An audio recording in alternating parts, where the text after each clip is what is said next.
I had no idea the British press was so bigoted. This one's wife. This is less shit. Can you tell why? Hello, I'm HG Tudor. This one's wife continues to behave like a child with a new toy, running to Instagram on a now near daily basis, as her narcissism causes her to use this for the purposes of asserting control over the audience, to draw fuel from them, and to manage her facade. It's also being utilised for the purposes of that residual benefit, her as ever brand. She attempts to convince you all that this is going to be a success with products that are worth purchasing, and that she is now relentlessly promoting it, as I mentioned, on a near daily basis. Given the fact that the show has been panned and part 2 of season 1 won't appear until the autumn, the fall, and it's understood that none of the products will actually be available for purchase, if at all, until the autumn, the fall, does this mean that we're going to be subjected to months of this one's wife, causing us to be showing us videos and stills from her doing cooking, crafting and gardening things in order to keep telling us about as ever? Well, it remains to be seen. After all, remember, this narcissist is not particularly good at seeing things through to a conclusion, and therefore the head of steam that she's developed in relation to As Ever and her show is soon to dissipate.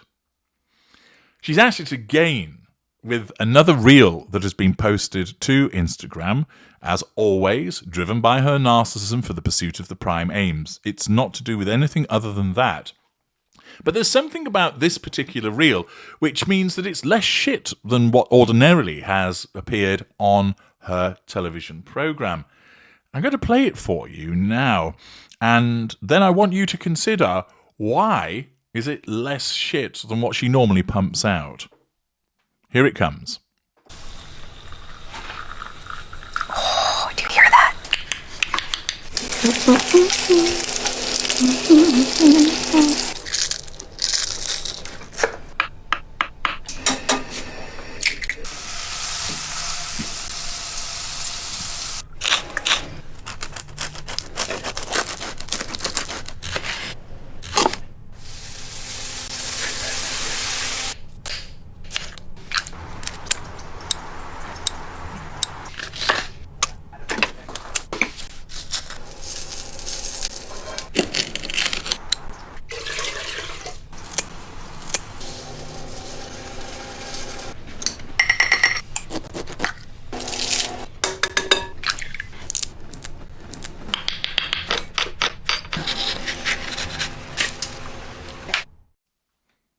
Okay.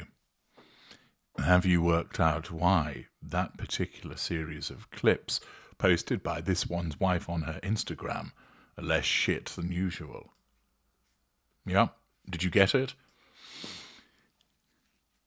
The reason is, apart from, at the very beginning, she's not speaking. Huzzah!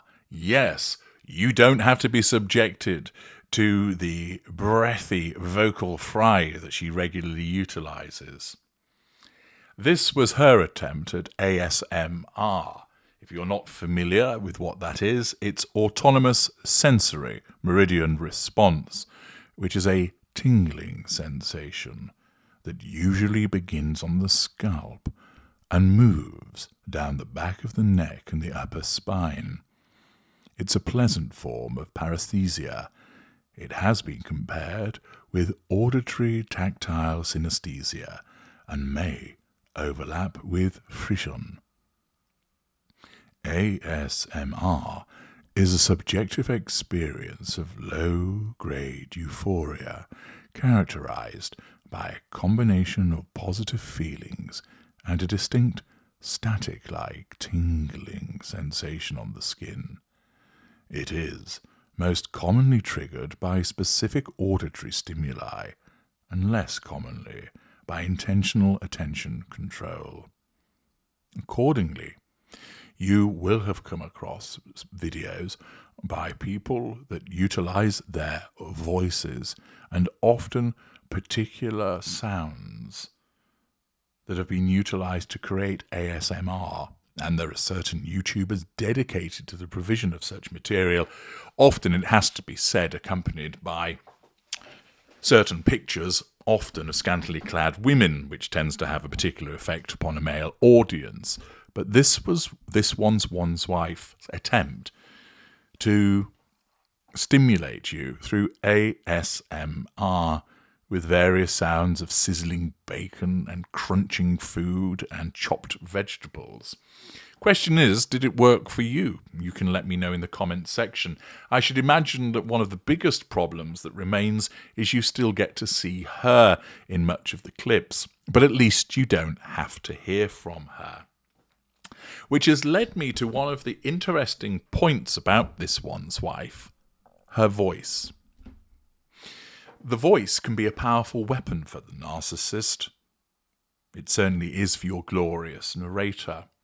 Whilst I'm aware that there are some individuals that find my voice disturbing, the vast majority of people, both in the world of YouTube and my private life, really like my voice as a consequence of its chocolatey, velvety tones, the stentorian, authoritative timbre of it, that people enjoy listening to me, that the deep baritone they find reassuring, often allowing them to relax and slip into slumber. Other people, in the appropriate context, find it engaging and arousing. But the fact is, my voice and that of certain other narcissists is a weapon. I use it for the purposes of the pursuit of the prime aims.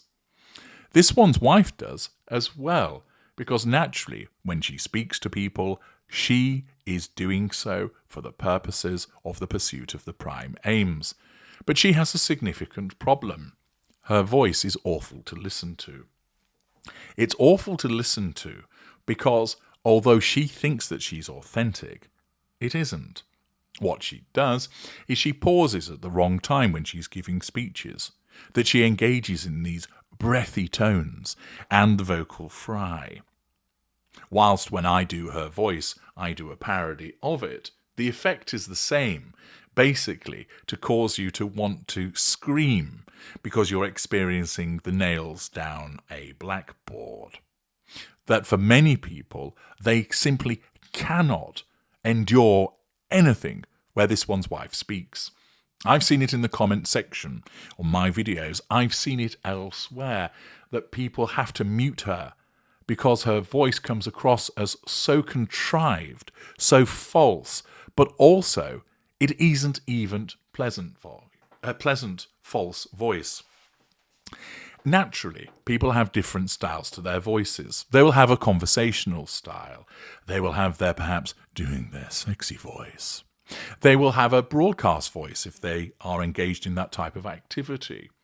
So there are different tones which people engage in instinctively and also purposefully when they're speaking in different situations. For this one's wife, she thinks that she's Nigella sexy when she's talking to you in this program, that she uses these hushed, breathy tones to try and convey some degree of intimacy, to control the audience by making them think that it's just you and her, that she's about to unbutton your pants and give you something special.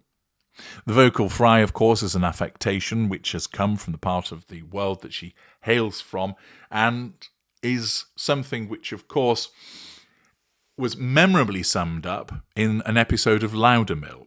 If you haven't watched that programme, I'd encourage you to do so. Ron Livingston is excellent in it.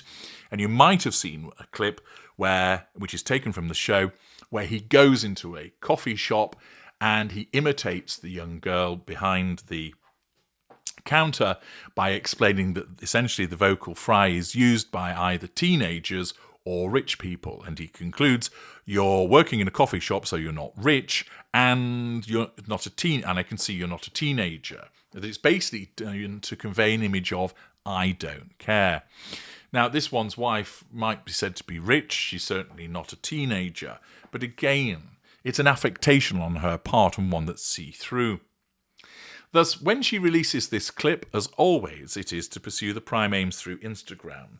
It's somewhat more tolerable because she doesn't speak. And this is quite entertaining Because as a narcissist and a somatic narcissist, she thinks everything about her is wonderful, beautiful, and attractive, including her voice. And as many of you have regularly commented, you actually can't stand her voice. You can't stand the falseness, the lack of authenticity, the tone that's used, the rampant vocal fry. It's hard to listen to, and yet she doesn't see this.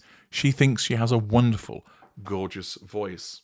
But its absence in this series of clips enabled me to point out how she actually sees her voice. And once again, her view of herself does not resonate with the view the majority have of her. I'm HG Tudor. Thank you for watching.